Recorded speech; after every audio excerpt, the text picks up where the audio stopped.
예, 안녕하세요. 오늘은 주제 15번 6.25 전쟁에 대해서 한번 해보도록 하겠습니다. 교과서 246페이지부터 249페이지에 해당하는 내용입니다. 자, 6.25 전쟁이 언제 일어났냐면 여러분들 뭐 다 알고 있겠지만 1950년에 일어났죠. 그렇죠? 그래서 50년부터 시작해서 53년까지 있었던 전쟁이 바로 6.25 전쟁이었다 하는 거예요. 자, 그래서 굉장히 안타까운 전쟁이었죠. 그죠? 우리 민족끼리 이렇게 싸우는 일이 발생을 했는데, 자, 오늘 배울 6.25 전쟁에 대해서는 6.25 전쟁이 일어나는 그 전개 과정, 그 다음에 6.25 전쟁의 그 결과, 영향에 대해서 여러분들이 중점적으로 두고 여러분들이 공부를 하면 될 것 같습니다. 자, 먼저 6.25 전쟁이 일어나기 그 바로 그 직전 국제 정세가 어떻게 돌아가고 있었는지를 먼저 보면 이 당시에 중국이 공산화가 돼요. 중국이 처음부터 공산 국가였던 건 아니고 중국에서 이제 국공내전이라고 하는 내전이 이제 발생을 했습니다. 1949년 6.25 전쟁이 일어나기 바로 1년 전에 이제 국공내전이 있었는데 여기에서 중국 국민당을 중국 공산당이 대만으로 내쫓아 버려요. 대만으로 내쫓아 버리고 중국 대륙을 중국 공산당이 차지를 하게 되면서 중국이 공산화가 됩니다. 그러니까 이제 북한 입장에서는 사실 형님이 또 생긴 거죠.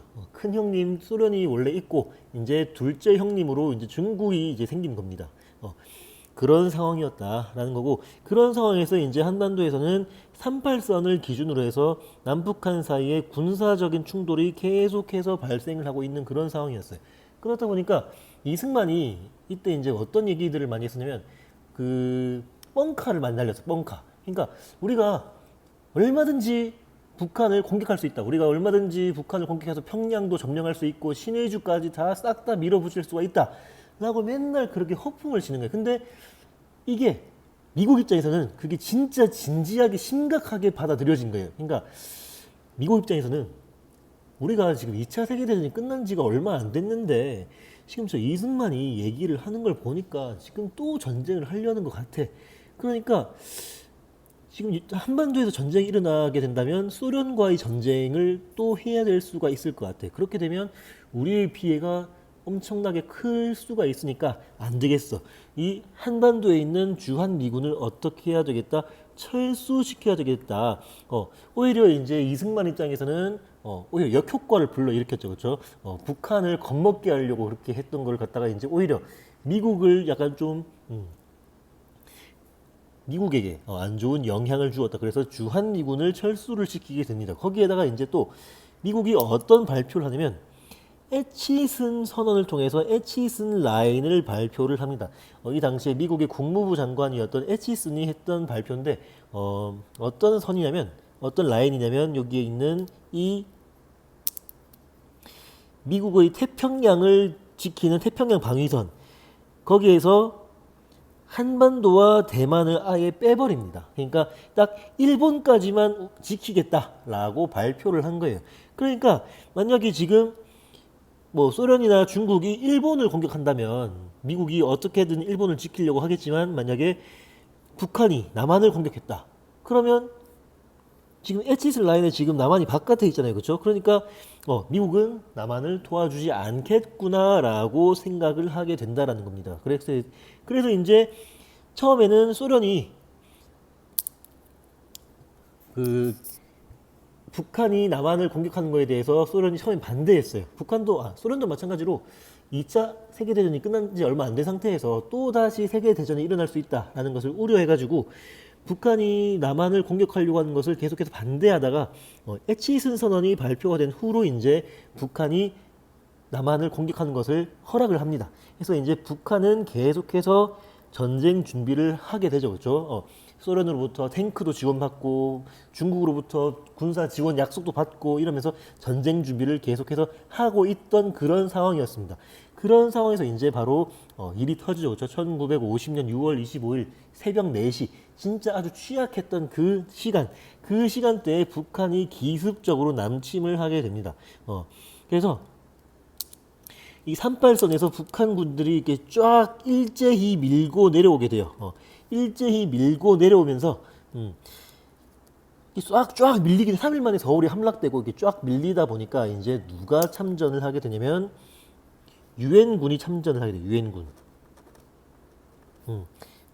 자, 아까 앞에 북한군이 남치한 거는 1950년 6월 25일이었죠. 그렇죠? 이때 이제 북한이 쳐들어오고, 자, 유엔군이 참전을 합니다. 이때 유엔에서는 남한만을 한반도 내 유일한 합법 정부라고 인정을 했었기 때문에 남한이 이렇게 위험한 상황이 되니까 유엔군이 남한을 돕기 위해서 참전을 하게 돼요. 그래서 쭉 밀려 내려오게 되죠. 그렇죠? 어디까지 밀려 내려오냐면 여기 대구, 부산 이쪽에 있는 낙동강까지 내려오게 된다라는 겁니다.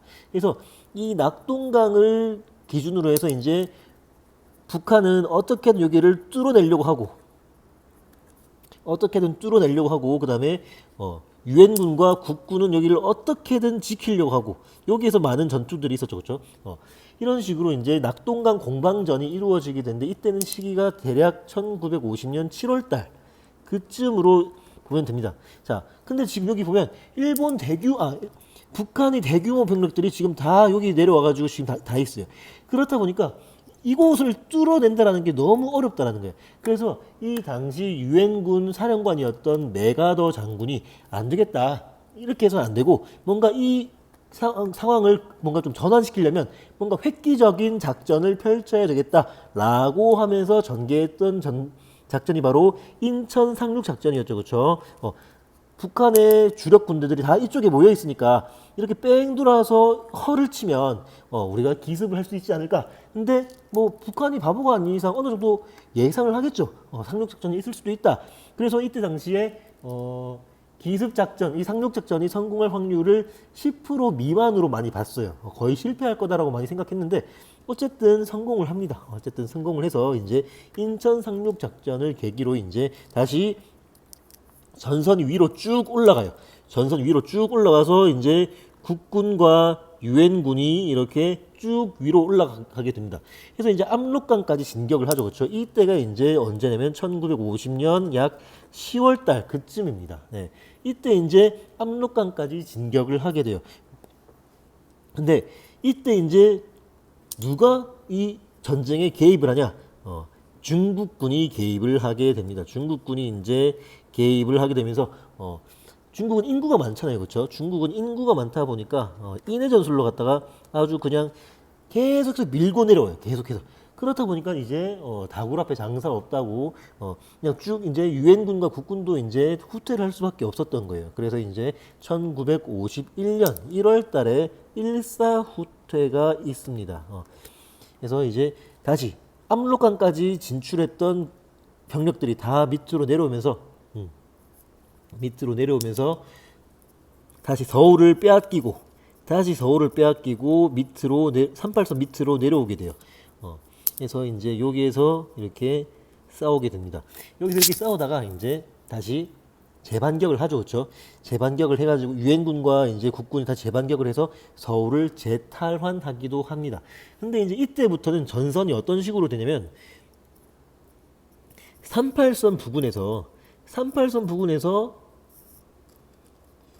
서로 싸워요.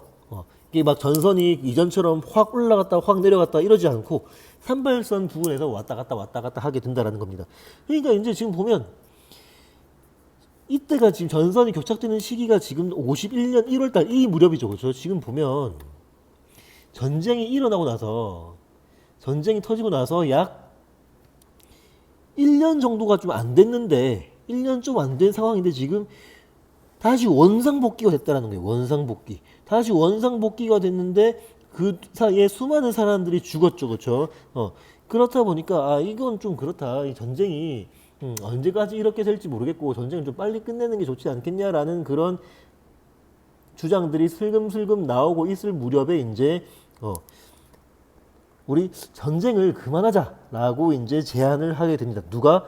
소련에서 이제 먼저 제안을 하게 돼요. 소련에서 이제 우리 그만 전쟁을 이제 끝내고 이제 그만 좀 하자. 그만하자. 라고 이제 소련이 이제 제안을 하게 됩니다. 그래서 정전회담 시작이 언제 되냐면 1951년 7월 달에 51년 7월 달에 이제 펜이 왜 이러냐? 50년 7월 달에 이제 정전회담이 시작이 돼요. 그래서 전쟁이 시작한 지 1년 만에 이제 정전회담이 시작이 된다라는 거죠. 그렇죠? 그래서 이 정전회담에서 뭐가 가장 주된 안건이었었냐면 포로 송환 문제. 지금 남한 쪽에서도 북한군 포로들을 데리고 있고, 그렇죠? 그 다음에 북한 쪽에서도 북한군에서도 이제 남한 쪽의 포로들을 데리고 있겠죠, 그렇죠? 그래서 이 포로 송환 문제가 이제 주된 안건이었고, 거기에서 미국의 입장과 그 다음에 소련의 입장이 달랐습니다. 먼저 소련의 입장은 어떤 입장이었었냐면, 소련은 일단 그냥 간단하게 남한이 데리고 있는 포로들은 북한으로 다 보내고, 북한이 데리고 있는 포로들은 남한으로 다 보내자. 그렇게 1대1로 그렇게 교환을 하자라는 식으로 제안을 했고, 미국 같은 경우에는 아니다. 그게 아니지. 그게 아니고 니네 북한이 데리고 있는 남한 포로들 중에서도 북한 사람들만 있는 게 아니라 너네가 전쟁에 끌어다 쓰기 위해서 남한 사람들을 지금 군대로 지금 끌고 간 사람들이 있지 않냐. 그 사람들은 원래 남한 사람들인데 어떻게 그 사람들을 북한으로 보내냔 말이냐. 그러니까 그게 아니고 이 포로들이 직접 선택을 할 수 있도록 하자. 자유의사에 맡기도록 하자. 그러니까 본인이 북한으로 가겠다라고 하면 북한으로 가는 거고, 본인이 나 공산주의 싫다. 나 남한에 있겠다. 그러면 남한에 있는 거고, 나 북한도 싫고 남한도 싫고 다 싫다. 나 전쟁이 너무 싫다. 나 그냥 다른 나라 가겠다. 그러면 다른 나라 가는 거고. 이런 식으로 포로의 자유의사에 맡기도록 하자라고 하는 게 바로 미국의 입장이었어요. 근데 이 입장이 좁혀지지가 않다 보니까 계속해서 정전회담이 길어지게 되는 거예요. 이런 상황에서 어떤 일이 터지냐면, 남한의 대통령이었던 이승만이 이제 사고를 칩니다. 어떤 사고를 치냐면, 그 북한군 포로 중에 나 공산주의 싫다라고 하는 반공 포로들을 석방을 시켜버려요. 어떤 미국으로부터 어떤 뭐 사전에 얘기를 한다라든지 뭐 그런 것도 아무것도 없이 그냥 마음대로 이승만이 독자적으로 반공 포로들을 다 석방시켜버려요. 이게 왜 문제가 되냐면, 지금 포로 문제 때문에 포로를 어떻게 할 것인가, 이것 때문에 지금 정전회담이 길어지고 있잖아. 그런 상황인데 지금 반공 포로들을 이승만이 마음대로 석방시켰단 말이지. 그러니까 예를 들면 이런 거예요. A라는 학생과 B라는 학생이 크림빵을 먹는 걸 가지고 지금 막 얘기를 하고 있어.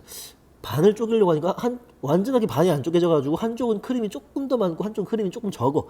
그래가지고 야, 내가 크림이 많은 쪽을 먹을게. 아니야, 내가 더 크림 좋아하니까 내가 크림이 더 많은 걸 먹을게. 이렇게 싸고 있는데 C라는 학생이 뭐야, 왜 그걸 갖고 싸고 있어? 그냥 내가 다 먹을게 라고 해서 C라는 학생이 그냥 빵을 다 먹어버린 거예요. A와 B라는 학생 입장에서는 이게 뭔가 싶겠죠, 그렇죠? 딱 그런 비슷한 상황인 거예요. 그래서 이승만이 이렇게 반공포로를 마음대로 석방시켰던 이유가 뭐냐면, 휴전, 전쟁을 끝내는 것에 대해서 반대했기 때문에 그래요.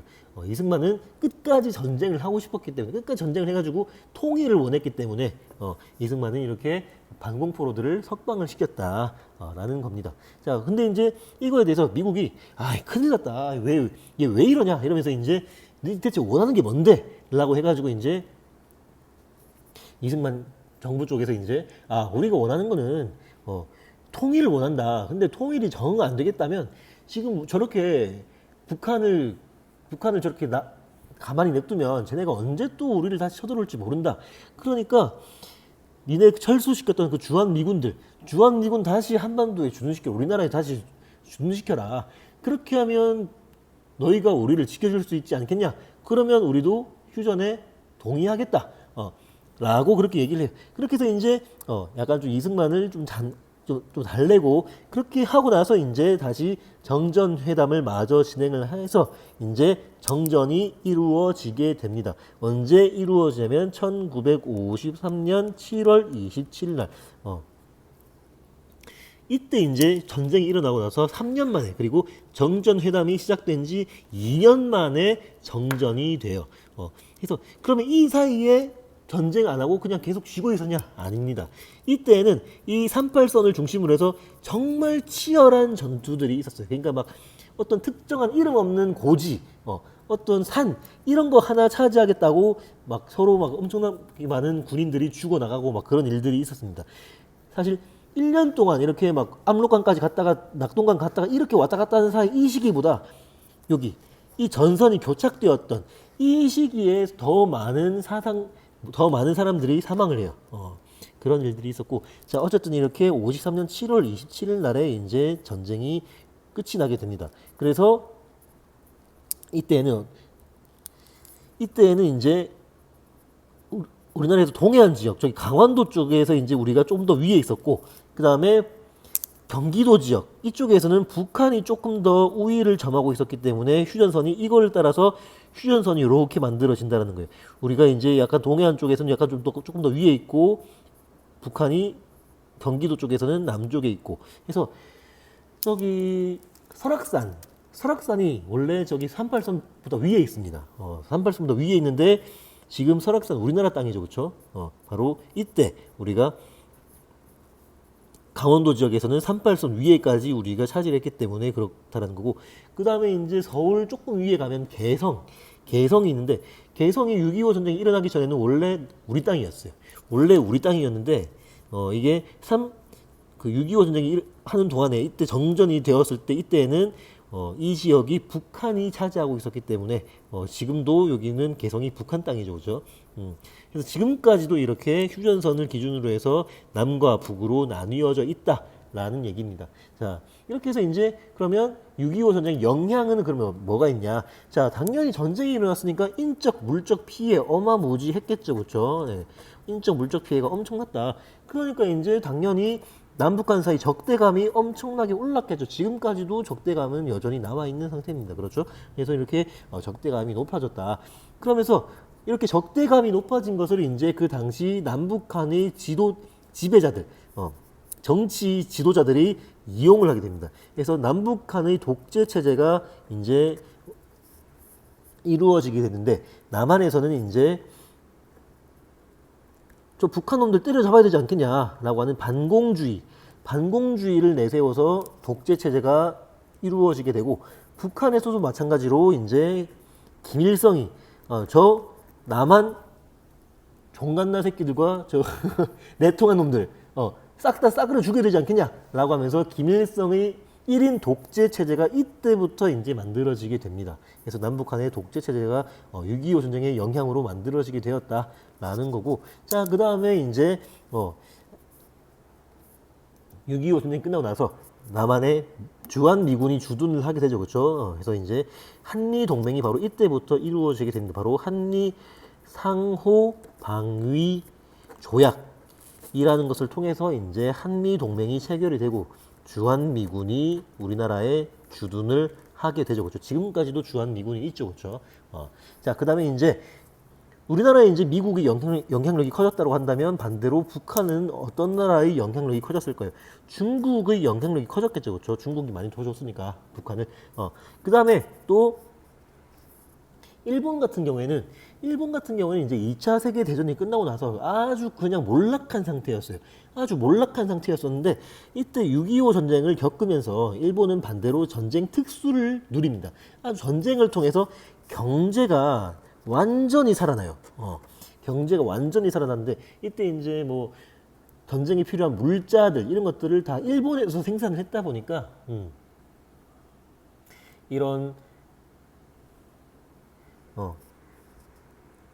일본의 경제가 다시 살아나더라.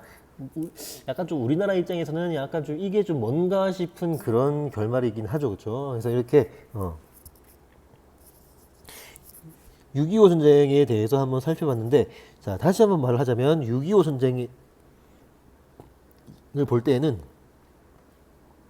6.25 전쟁이 일어나게 되는 그 배경, 그 다음에 6.25 전쟁이 일어나는 그 과정, 그 다음에 영향, 이렇게 세 가지를 중점적으로 여러분들이 보면 되겠습니다.